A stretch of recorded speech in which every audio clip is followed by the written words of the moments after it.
Karen Cardell with Arctic IT, and we're going to take a look at closing the Accounts Payable module in Dynamics GP. So first off, we're going to want to make sure that we've posted all our transactions for the year. You can post them in individual batches, or of course we can always use series post here to create our postings. And then we're going to want to print the age trial balance report with options. So here under reports, trial balance, age trial balance with options, go ahead and click modify, and then we can enter our correct date that we want to check that out for.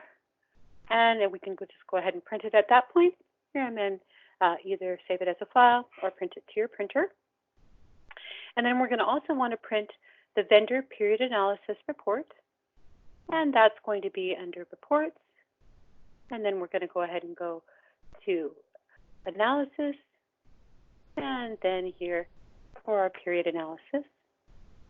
Take a look at that, and then we can have all vendors, or we can choose for the year. And also sort it by vendor ID. I'm going to go ahead and close that report. I'm going to review those reports to make sure everything looks good. Then at that point, we're going to install the year-end update. This is needed because any changes to 1099 forms from the government will be reflected in that year-end update, and it may be required. This is going to require some GP downtime, and you must install the year-end update before you ask AIT for year-end assistance. This is something that is coordinated with Arctic as far as getting that year-end update installed. It's optional. However, if you do have any 1099 changes coming through from the government, you are going to need to install that year-end update. Once that's done, or if we don't need to, the next thing we're going to do is we're going to have our IT department make a pre-1099 backup. Once they do that, we're going to take a look and verify our 1099 information.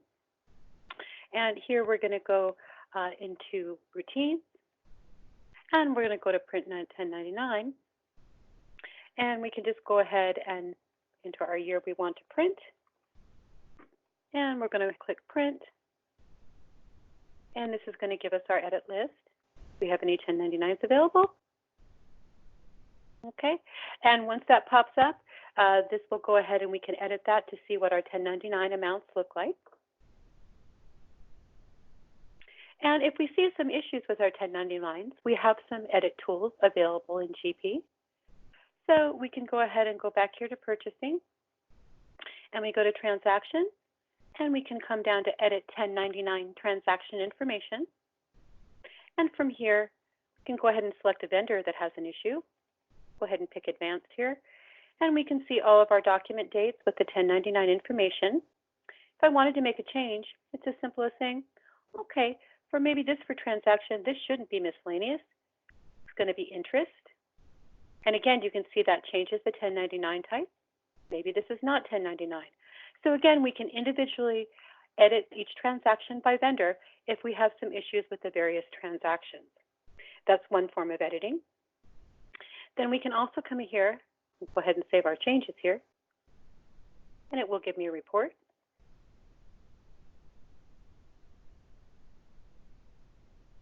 Then we can also come over here to utilities, and we can update 1099 information here. Again, this is mass changes. So if we wanted to update all of our vendors from a tax type of miscellaneous to golden parachute or something like that, we could make those selections and click process. Again, this is a mass update based on the selections that you pick. Again, we can select by a range of vendors' IDs, names, class, or types to filter that. We can also update just the 1099 transactions themselves for a vendor, or we can update the vendor and the 1099s. So when you update the vendor, that will make them 1099able. When you update the transactions, they will make the transactions all 1099able. And again, the vendor and the 1099 will take a vendor that is not 1099able and make them and the transactions all 1099 based on your selections here. And then we can actually make some individual edits on the cards. So from cards, we can come here to 1099 details. We can select a vendor. We'll select this vendor. And here, based on the year, we can pick a year, and we can come in and manually make those edits if we need to do that. We can also edit it by month. Okay, and you can make your changes here under each criteria. There's another place we can make a change too. Go ahead and save that. And we'll come here to cards. And then we're going to come to summary. We're going to select our vendor. And then here in period, we have a place here where we can change our 1099 amount. So for the calendar year, maybe for period 4, we want to actually open this up. And we want to make it opens the screen again. We'll make our 1099 amount change here. We can go ahead and save that. So there's a variety of ways that you can edit the 1099s. If you have any issues, please contact Arctic if you need any help with that. Once you've confirmed that your 1099s look great, we can go ahead and actually print those. So when we go ahead and print those, we're going to just come back over here to purchasing, and we're going to go ahead and go to routine, and we're going to print our 1099s. And this time, instead of print, I'm going to select print form, and we'll go ahead and print to the screen. And our 1099 forms are going to print. Keep in mind, you must have the pre-formatted 1099 paper. Once we're all done with that, things are looking good. We can actually go ahead and make another backup, post 1099, have our IT department do that, and then we're ready to close the year.